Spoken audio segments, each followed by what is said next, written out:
এয়া পুৱা 10 বজাতেই কৰ্মশালালৈ বুলি ওলালোঁ। কৰ্মশালা মানে যিহেতু এতিয়া গৰম বন্ধ চলি আছে, সেইকাৰণে এখন মইনা পাৰিজাতৰ কৰ্মশালা আয়োজন কৰিছে আৰু তাতে মই প্ৰশিক্ষক হিচাপে উপস্থিত আছোঁ, গানৰ কৰ্মশালা। আৰু এয়া মই গৈ আছোঁ গাঁও এখনত, হ'ল আমাৰ ওচৰতে বৰাইখানা বুলি। আৰু আহি থাকোঁতে ৰাস্তাত মোৰ এটা মানে পাৰ্চেল আহিছিলে, সেইটোও লৈ ল'লোঁ।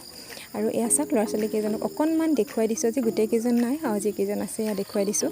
আৰু অকল তেনো গান শিকাই থাকিলেই হ'ব, মাজতে এয়া ফটো উঠিবলৈ আহিলোঁ। মই যে ভিডিঅ' কৰি আছোঁ সিহঁতে গমেই পোৱা নাই, চবেই পজ দি আছিলে ফটো মাৰিছোঁ বুলি। যিয়ে নহওক, ছোৱালীকেইজনীকে অকণমান দেখুৱালোঁ, ল'ৰাকেইজনে অকণমান লাজ কৰিছে।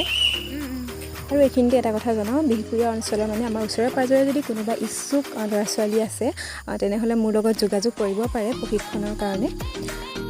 আৰু পাৰ্চেলটো যে আহিছে বুলি কৈছিলোঁ, এইটো হৈছে এটা বেগ। মই বেগ এটা অৰ্ডাৰ কৰিছিলোঁ মিছোৰ পৰা, আৰু দাম আছিল 300 টকা।